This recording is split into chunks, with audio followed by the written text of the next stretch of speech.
Boa noite. Louvamos ao Senhor, mas nesse mês de março, mais uma oportunidade aqui no culto campal, culto ao ar livre, culto que também é chamado de propaganda do Evangelho.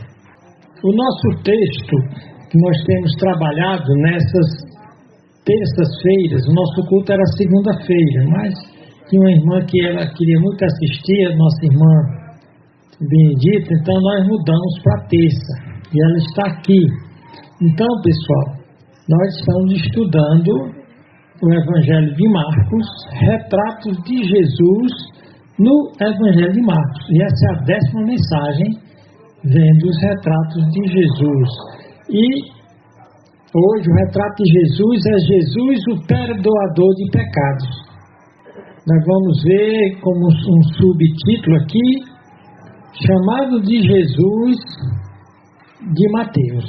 Na realidade, ele chama a todos. Ele diz: vinde a mim todos que estáis cansados. Há um chamado geral. Porém, ele designa claramente, nesse texto que nós vamos ler, em Marcos, no capítulo 2, 13 e 17, no chamado de Levi, que vai ter o seu nome mudado para Mateus, que ele chama todos, mas chama quem realmente se reconhece pecador, porque esse que veio buscar pecadores, veio chamá-los para o arrependimento.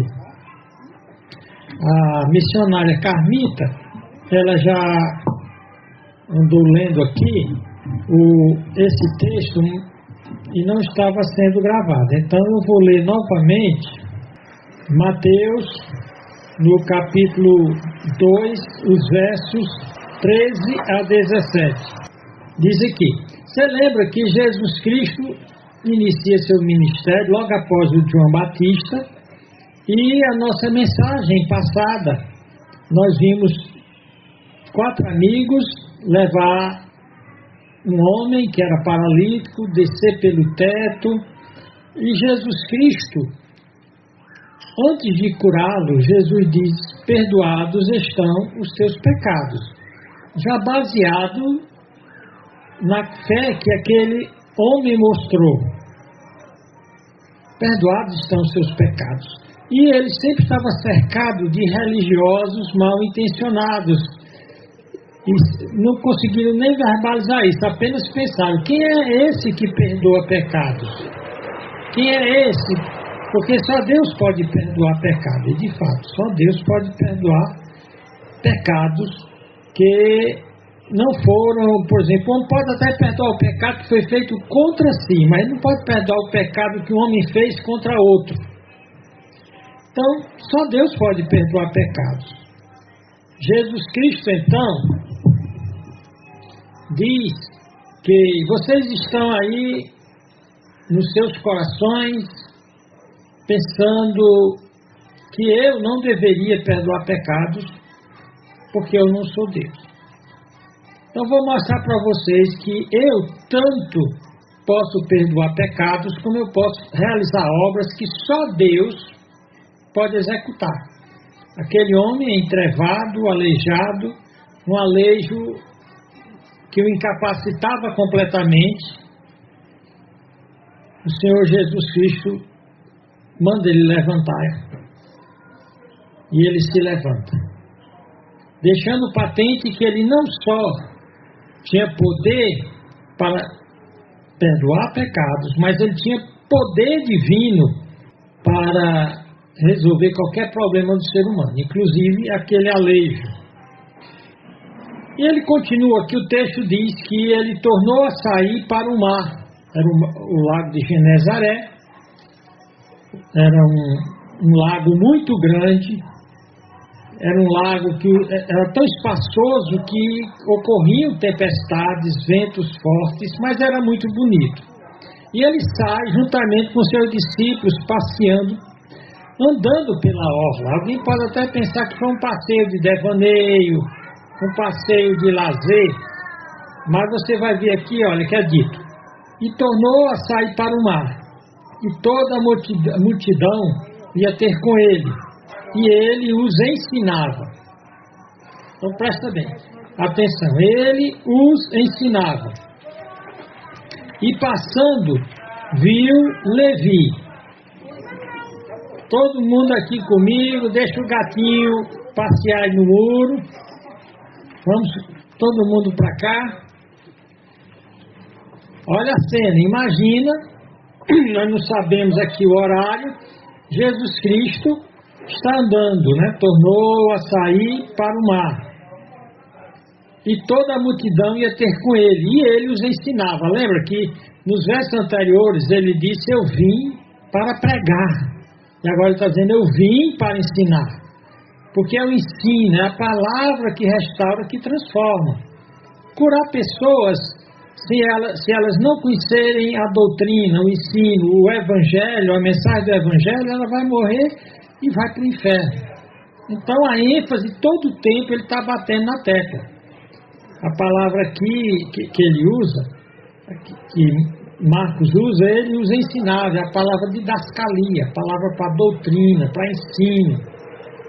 Embora o pessoal estava interessado só em cura, como hoje, né? Tanta gente vai para as igrejas só interessadas em prosperidade, em cura. Mas Jesus Cristo deixa bem claro aqui que a principal missão dele era ensinar, como essa é a principal missão da igreja. E no versículo 14 diz, e passando, viu Levi, filho de Alfeu. Veja bem, esse Alfeu aqui não é aquele Alfeu da família de Jesus. Alguns até acham que Mateus era da família de Jesus, mas não tem como nós sabermos. O fato é que esse Levi aqui, que ele depois vai ter o seu nome mudado para Mateus, era filho de um Alfeu, sentado na recebedoria, ou seja, na coletoria, que coletava impostos. Nós vamos saber um pouquinho mais sobre isso, como era. E disse-lhe, segue-me. E o impressionante aqui diz, e levantando-se, o Lucas também vai registrar esse mesmo evento, diz que ele se levantou e deixou tudo.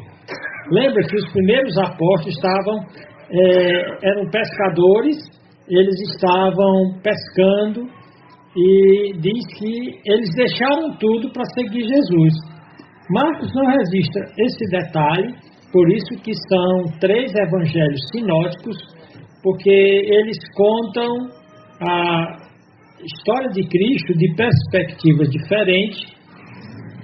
O Mateus, ele vai pregar o evangelho, escrever o evangelho dele primeiramente para os romanos, para evangelizar os romanos. Lucas já vai usar o evangelho dele para pregar os gregos. Então nós vimos, e Marcos é aos romanos, Lucas aos gregos. Então o fato aqui é que ele ia passando, ele de propósito, nós estamos pregando no local que passa muita moto, muito carro, e essa mensagem é todo tempo interrompida. Mas Jesus Cristo ele foi passando pela orla e ele fez questão de se direcionar para onde estava a coletoria, porque a coletoria lá estava para colher os impostos dos pescadores, que era a principal fonte de renda lá em Cafarnaum. Então, Cristo, de propósito, ele vai pela orla do mar da Galileia, próximo ao local onde estava aquela banca da coletoria. E muitas vezes os coletores tinham soldados romanos para dar apoio a ele, porque os coletores eram odiados pelos judeus.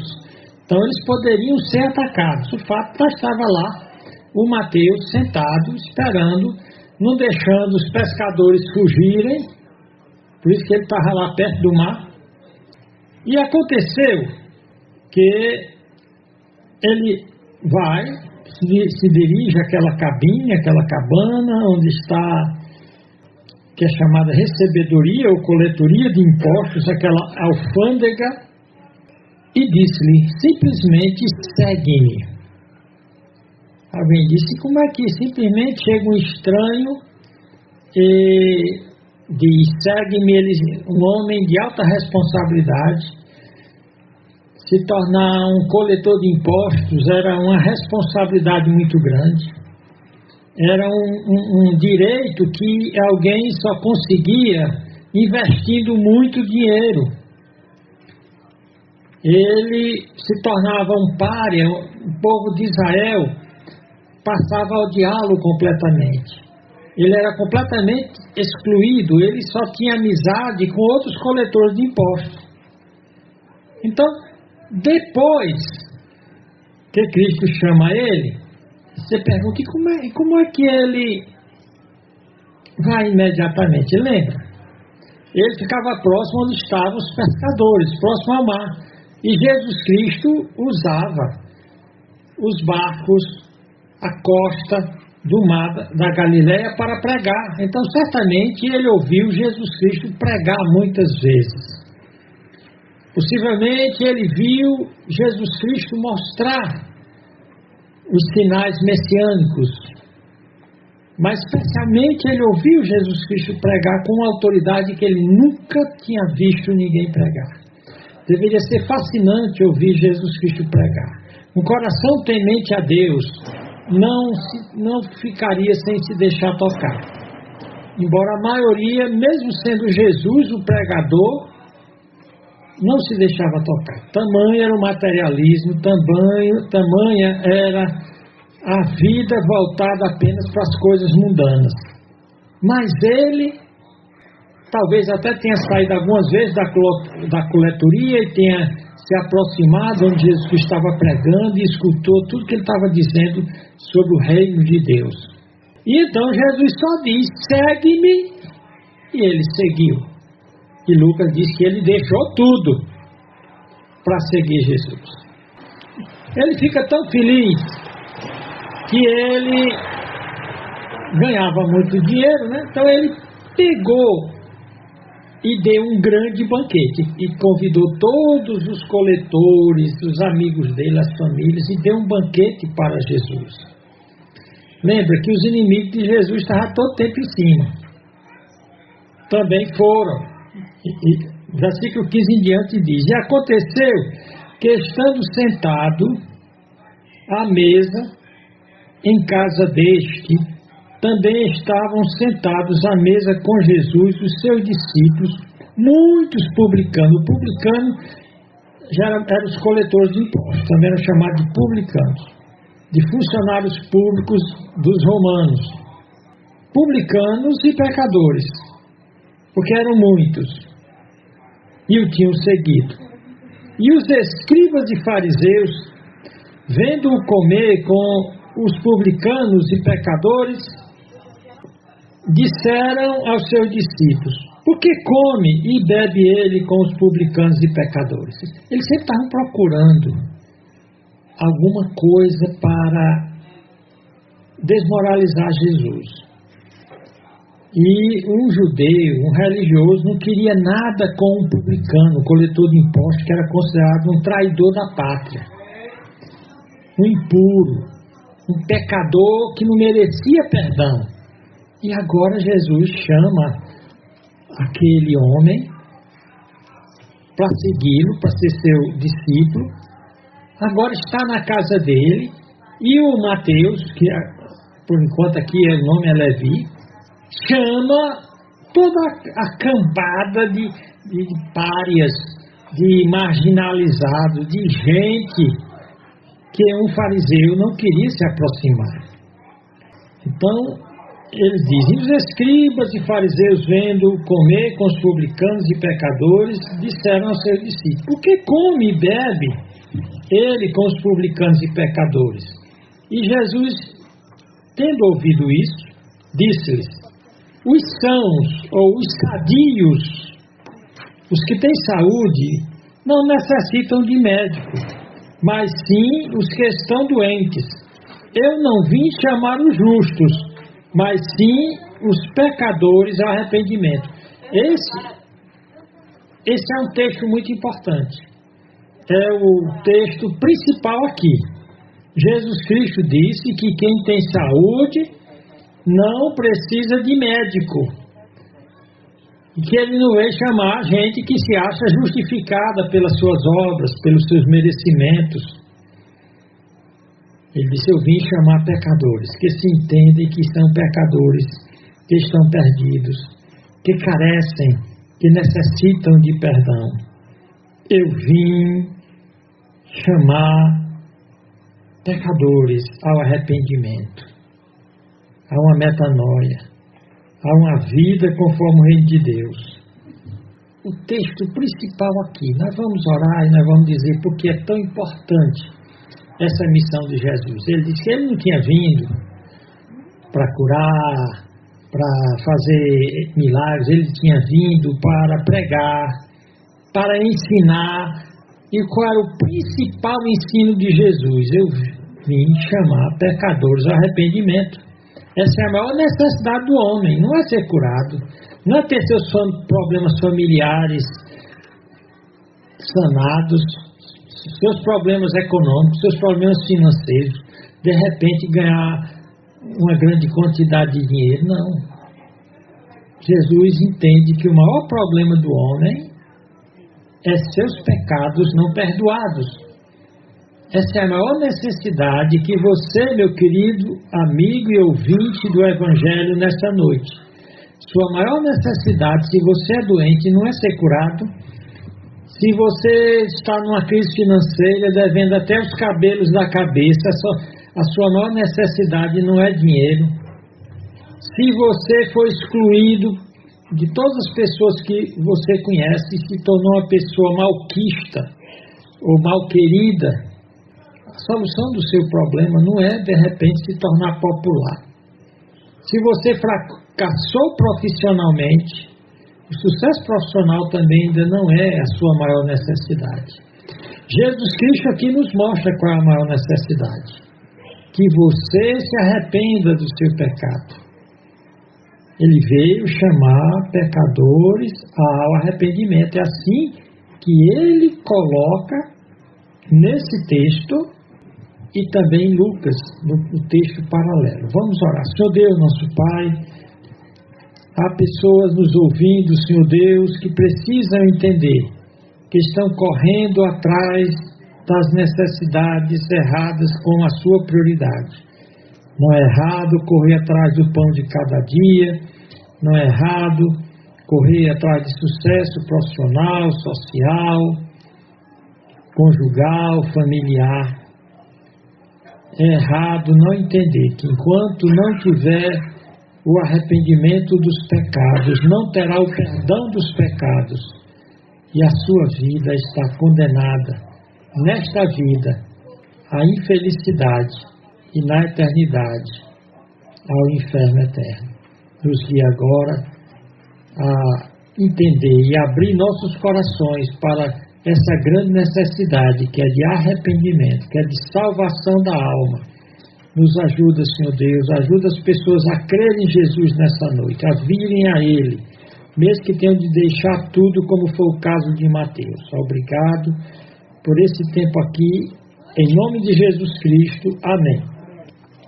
Então, se eu vim chamar pecadores ao arrependimento. Você nota que as religiões, elas tendem a prescrever regras, caminhos, cerimônias, como a pessoa se aproximar de Deus. Como é que alguém pode se aproximar de alguém, de Deus, de uma forma aceitável? Lembra que Jesus Cristo vai dizer, o próprio Mateus vai registrar, João vai registrar as palavras de Jesus, de que Ele é o caminho, a verdade e a vida, que ninguém vai ao Pai senão por Ele. E aqui Jesus Cristo mostra como é que Ele vai ser o caminho, a verdade e a vida. Como é que Ele vai ser a única via de acesso a Deus, a única entrada a presença de Deus possível através do perdão de pecado àquelas pessoas que se arrependerem. Veja que ele não passou como uma prescrição, aqui eu vim chamar pecadores que se arrependam aqui na terra e passem um tempo no purgatório, porque na Bíblia não tem purgatório, essa é uma invenção diabólica, dizendo que fogo purifica pecado, quando a Bíblia diz que somente o sangue de Jesus Cristo purifica pecados, único e exclusivamente o sangue de Jesus Cristo. O autor aos Hebreus diz que fora do sangue de Cristo não há remissão, não há perdão para pecados. Você vai, a maioria das religiões, elas dizem que você pode obter o perdão de Deus se você, de repente, tentar cumprir a lei. Só que a Bíblia mostra que é impossível alguém cumprir a lei de modo completo. A Bíblia diz, até, o próprio apóstolo Paulo diz que se alguém pudesse cumprir toda a lei, ele poderia ser justificado pela lei. Porém, quando você quebra um só mandamento, você transgride todos, porque a Bíblia é um todo integrado. Quando você desobedece um mandamento, você desobedece todos.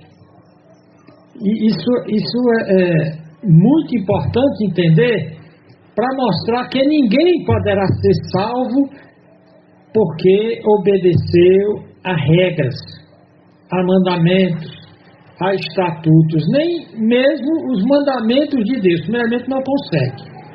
Então as igrejas fazem uma série de regras para você ser salvo, guardar dias, não comer certas comidas. Algumas pessoas, elas vivem em uma dieta, em um jejum quase que eterno, uma penitência para tentar conseguir o perdão de Deus. Alguns gastam dinheiro queimando incenso. Estão queimando o seu dinheiro, queimando incenso para purificar o ambiente, para preparar o ambiente. Eu estava vendo ontem um falso apóstolo, evangélico, pentecostal, que ele disse que é apóstolo. E que para fazer a live dele, ele preparou todo o ambiente, queimando incenso, acendendo velas. Ele colocou um manto vermelho para receber a proteção de um anjo que ele falou lá. E ele mostrando que se você não seguir essas regras, você não vai estar protegido. A vida cristã é tão simples. Tão simples. Crê no Senhor Jesus e tu serás salvo. Eu vim chamar pecadores ao arrependimento. Ele está chamando você a ter um encontro com Ele, simples como foi com Mateus. Vem, segue-me. É a decisão de seguir Jesus Cristo. É a decisão de crer na obra que Ele fez lá na cruz do Calvário. Basta você crer que Jesus Cristo é o Senhor de vivos e mortos. E que lá na cruz do Calvário, Ele pagou todos os nossos pecados. Todos, não ficou um só sem ser pago. E a partir do momento em que Ele disse que você ouve o Evangelho, como eu estou pregando o Evangelho agora, você ouve o Evangelho e crê que Jesus é o único Senhor e Salvador, é o único que pode oferecer perdão. Ele disse, eu vim chamar pecadores ao arrependimento. Eu vim chamar pecadores para perdoar. Como aquele homem teve um encontro com Jesus Cristo e ele simplesmente disse, perdoados são os seus pecados, porque ele procurou ter um encontro com Jesus. E a partir daquele momento ele ficou perdoado para o resto da vida. Na Rússia, quando alguém se converte ao Evangelho, ele não é chamado de crente, ele é chamado de perdoado. Geralmente a gente pergunta, fulano é crente? Aqui no Brasil, lá na Rússia, em alguns locais, perguntam, ele é um perdoado? Porque eles entenderam essa mensagem maior do Evangelho. Ser crente é ser perdoado. Ser crente é como Jesus diz, tem a vida eterna, não entra no juízo final, não vai mais ser condenado ao inferno, mas passou da morte para a vida. Jesus disse, se tornou minha ovelha, eu conheço essa pessoa agora, de um modo especial, ela me ouve, ela me segue, eu lhe dou a vida eterna e ninguém a tira da minha mão. Nem da minha mão, nem da mão do Pai, está seguro, nem eu lanço fora. Aquele que vem a mim, de modo nenhum lançarei fora. Por isso que Jesus Cristo, ele estava interessado que você entendesse que você não vai se aproximar a Deus através de rezas a santos, a santas, a ídolos. Você não vai se aproximar de Deus acendendo velas. Você não vai se aproximar de Deus nem ganhar o céu deixando de comer isso, jejuando. Você não vai entrar no céu acreditando que você vai pagar seus pecados através de inumeráveis reencarnações voltando a esse mundo. Jesus deixou claro que o nascimento é espiritual, não é físico. O homem poderia renascer ou reencarnar 1 milhão de vezes, isso não pagaria um só pecado dele. Somente ele diz: eu vim chamar pecadores ao arrependimento. E ele vai dizer, lá em Lucas 13, sem arrependimento ninguém, aliás, sem arrependimento todos vocês perecereis, sem arrependimento todos vocês vão se danar no inferno. Ir para o inferno é chamado de danação. Danação eterna. Por isso que é errado chamar um menino de danado, uma criança de danada. Esse menino é muito danado. Você está dizendo, você é um condenado ao inferno. Ele disse que sem arrependimento o homem é lançado ao inferno. Esse texto vai mostrar que só em Jesus Cristo nós vamos alcançar o arrependimento. E é simples. Não tem uma série de regras, de passos. Um passo só. Entregar tua vida para Jesus. Tem até um passo só. Tu precisas dar para Cristo, para que Ele possa tua vida transformar. Precisas crer que por Ele és querido. Dá só um passo e terás a salvação. Um passo só, um passo só. Tu precisas dar para Cristo. Um passo só, verás então que Jesus já te esperava e por ti. Pois é, então você percebe aí que o verdadeiro evangelho, ele é simples, ele não tem burocracia. Recentemente, tem se inventado, inclusive no site desse apóstolo, ele mostra lá pessoas recebendo o batismo do Espírito Santo em massa. Ele jogava o paletó, um manto lá, e aí um bando de gente caía no chão. Todos foram batizados com o Espírito Santo. Todos foram nascidos de novo. O irmão que está aqui disse que o pessoal caiu com o mau cheiro do paletó. É bem provável. É bem provável. Porque não tem essas pilantragens. O Evangelho é simples. Escuta o Evangelho, se entregue para Jesus e você é salvo. Sua vida passará por uma metanoia, mudança de mente e mentalidade. Ele é o único caminho para Deus. Continuando, estudando essa mensagem, esse texto da Palavra de Deus, o nome Levi, ele tem origem hebraica, que significa ligado, unido ou vinculado a alguma coisa ou alguém. Interessante que o Levi mudou seu nome, porque a ligação dele, os vínculos dele não eram corretos. Ele estava ligado com quem?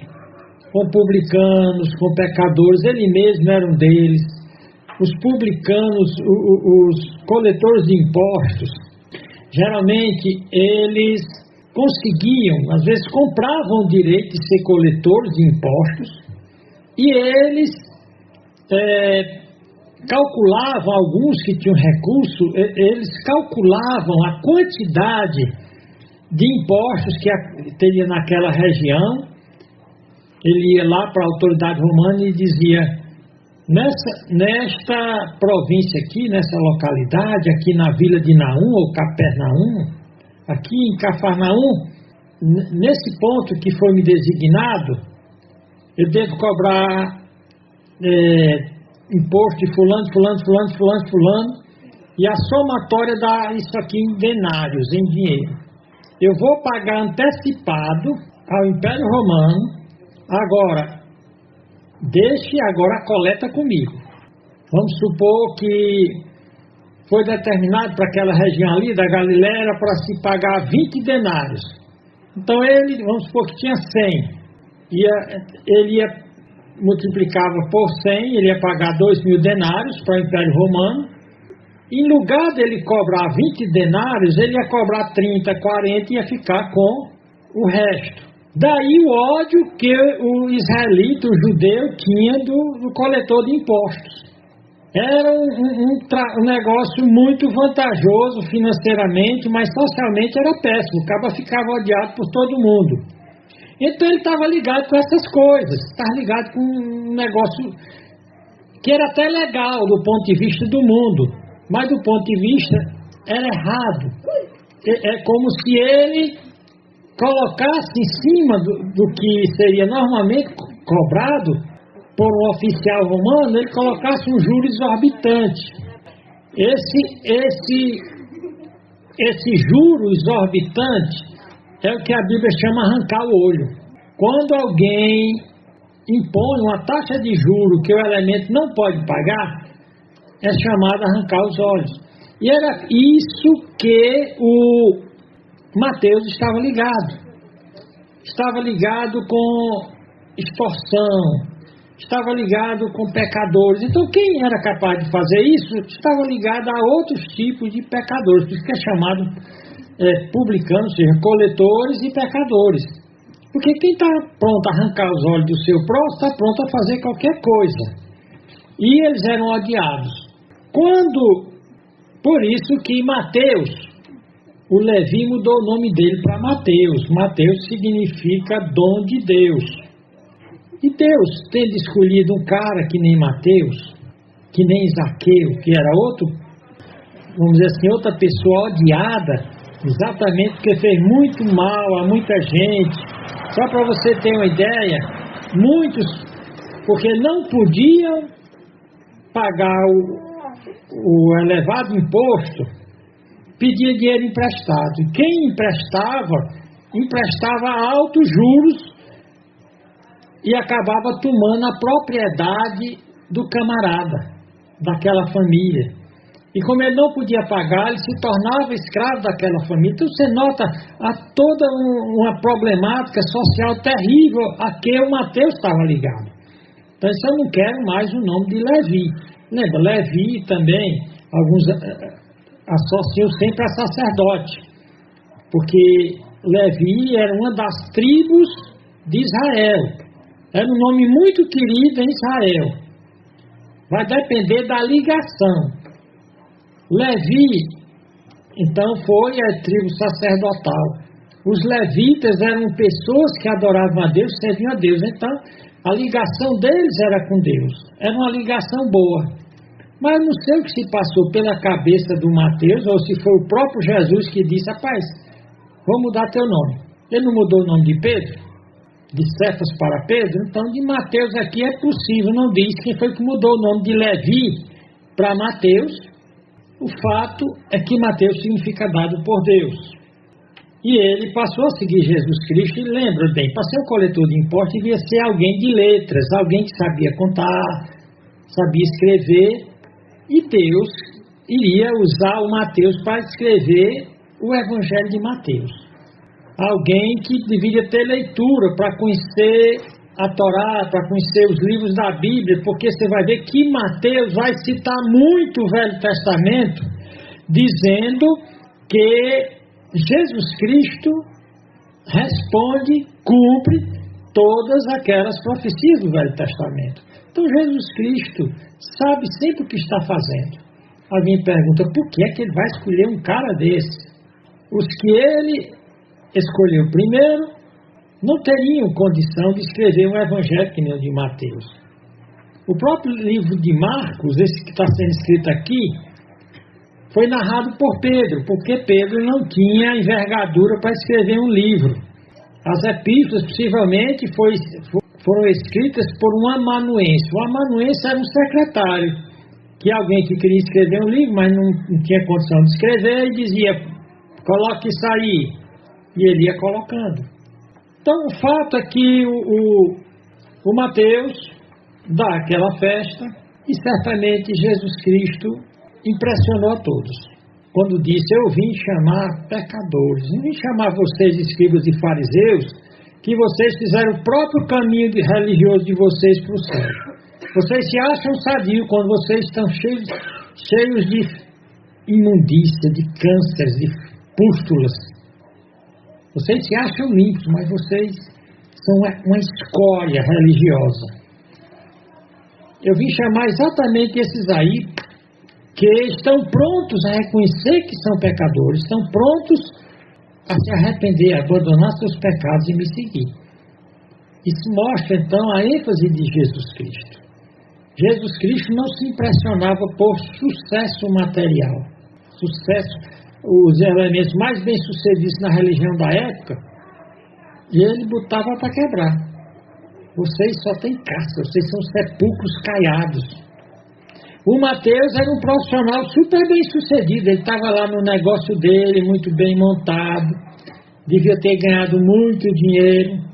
Jesus, vem. Agora, Jesus devia ter dito, quem me segue não pode olhar para trás, quem pega no arado não pode olhar para trás. Então ele já sabia que tinha que deixar tudo. E ele já começou dando uma oportunidade de Jesus Cristo pregar para os amigos dele. Uma coisa muito importante que o crente devia fazer, chamar pessoas para fazer uma refeição na sua casa com o objetivo de falar de Cristo. Eu conheço um aqui que chamou, não foi?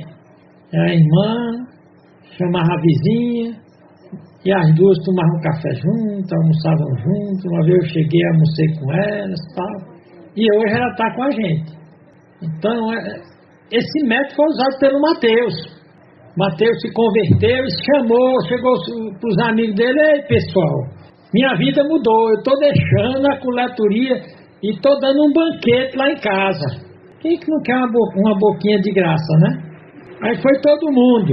Cristo teve a oportunidade, Jesus Cristo teve a oportunidade de ter ganho muitas pessoas.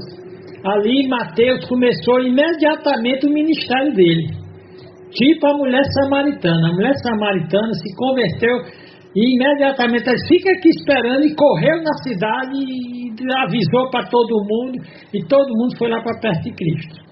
Então é muito importante esse desejo de ver muita gente perdoada, muita gente salva, muita gente no reino dos céus. Continuando, então nós vimos que não acreditamos que o encontro de Jesus Cristo com Mateus foi acidental. Embora para o mundo seria completamente estranho, para o mundo da época, que um mestre, um rabino judeu, fosse atrás de um pária social, alguém odiado pela sociedade. Era completamente improvável. Eu já fui atrás de muita gente pregar o evangelho, que muita gente não vá não, pastor, aquilo não tem jeito não, aquilo não presta não. Eu cuidei de um leproso, quando eu estive na Bahia, que a família abandonou, pai, mãe, irmão, a esposa, e eu cuidei dele até morrer, mas ele se converteu. Então muitas vezes, assim como Jesus Cristo ia atrás de gente completamente improvável, gente que ninguém queria ali, nós devemos ter essa ousadia. É uma alma, nós precisamos ir atrás. E Jesus vai lá e chama aquele que nem um rabino chamaria. Nem um religioso queria nem sequer ter nenhum contato com ele. Na realidade, queria que ele fosse devorado por um leão. Que ele sofresse um acidente. Da parte de Mateus nós mostra o que é um arrependimento.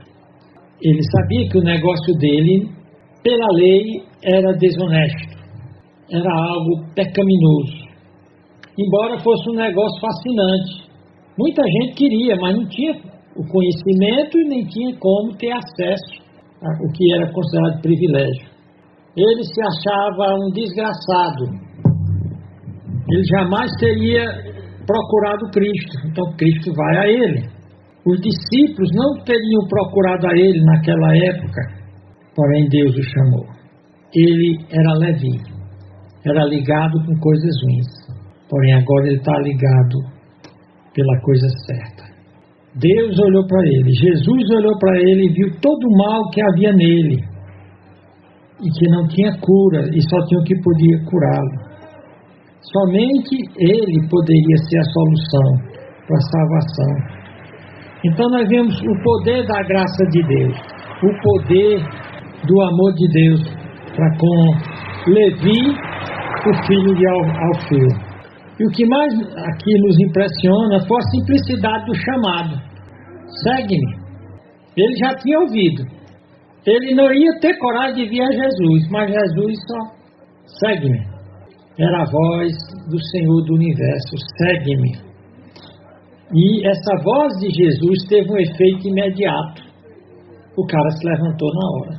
Nem pensou, eu vou perder tudo que eu tenho. Mateus seguiu imediatamente, não só fisicamente, mas espiritualmente. A partir daquele momento, Mateus não ia mais se desviar dele por nada, nem trocar Jesus por nada. Ele seguiu, diz que ele abandonou tudo e se transformou vamos dizer assim, num instrumento poderoso de Deus. Se você quer conhecer mais Jesus, leia o Evangelho de Mateus. Nessa semana morreu o Silvio Santos. E ele partiu desse mundo com 93 anos. Foi feita uma cerimônia judaica, ou seja, o judeu acreditava nos ritos judaicos para a salvação. Do ponto de vista do Evangelho, não morreu salvo. Mas eu gostaria de usar o nome de Silvio Santos aqui por um quadro que ele tinha nos programas dele, A Porta da Esperança. A Porta da Esperança. Eu não me lembro direito, mas que ele realizava alguns desejos de algumas pessoas, e então o que a pessoa desejava, por exemplo, uma geladeira, aí no dia do programa saía lá um som peculiar e a porta se abria e lá estava o que a pessoa esperava. Pois Mateus viu em Jesus a porta da esperança. Jesus é a porta da esperança para nós, a única esperança para todos os homens. A salvação dele e a aceitação dele encorajou outros publicanos a virem a Jesus. O desembaraço de Jesus de não ter medo de se contaminar com aqueles pecadores, tirou o medo dos pecadores se aproximarem dele. Então, Cristo continua chamando. Cristo continua te chamando você para seguir a Ele. Ele está chamando homens, mas não é homens que dizem, tudo bem, eu sei que o Evangelho é a verdade. Um dia eu seguirei. Não, Jesus está chamando quem queira segui-lo agora, que tem a mesma disposição de Mateus. Segue-me. E ele seguiu imediatamente. Ele seguiu na hora. Ele obedeceu na hora. Ele atendeu ao chamado de Cristo com sua alma. Ele deixou todos os, vamos dizer assim, seus sonhos materiais por um sonho real, um sonho espiritual. Ele adotou Jesus Cristo como a sua porta da esperança. Ele encontrou alegria, ele encontrou paz, ele vivia perturbado. A sua alma foi renovada, a sua alma gelada foi aquecida por uma fé exuberante. É muito importante, então, esse texto. Que Cristo não veio buscar quem se acha cheiroso. Ele veio atrás dos fedorentos. Ele não veio atrás quem se acha o último biscoito do pacote, as preciosidades. Ele veio buscar quem acha que está no fim, que está perdido, que embora tenha bens materiais, trocaria tudo para seguir a Jesus. Não é deixar bens materiais que salvam, Mas muitas vezes quem se converte a Jesus Cristo, a prova que se converteu é deixar bens materiais adquiridos desonestamente, pecaminosamente, como o próprio Zaqueu, colega dele. Zaqueu disse: se eu tenho enganado, furtado qualquer pessoa, devolvo 4 vezes mais. Zaqueu não se transformou num discípulo, num apóstolo, mas Mateus sim. Quantos irmãos oram? Hoje à noite, de uma forma bem simples, Jesus te convida: segue-me. Jesus te convida: segue-me. E o que eu tenho que fazer? Seguir. Vem para cá, entrega a sua vida para Jesus. Diz: Senhor Jesus, como Mateus, eu me ligo a Ti eternamente. Como Mateus, eu quero ser um servo Teu, um discípulo Teu. Como Mateus, eu quero fazer com que o Senhor seja a minha porta da esperança, minha única porta da esperança, porque só o Senhor pode perdoar pecados. Perdoa os meus pecados pelos méritos da cruz, pelos méritos do sangue derramado, purifica meu pecado. Alguém que nesta noite gostaria de vir aqui e publicamente testemunhar da sua fé. Zaqueu não se envergonhou não, publicamente ele se levantou e passou a seguir Jesus. Depois chama Jesus para sua casa, convidou para sua vida e depois para sua casa. Vamos lá. Senhor Deus, obrigado por esse tempo aqui, louvado seja o Teu nome. Em nome de Jesus Cristo oramos, amém e boa noite.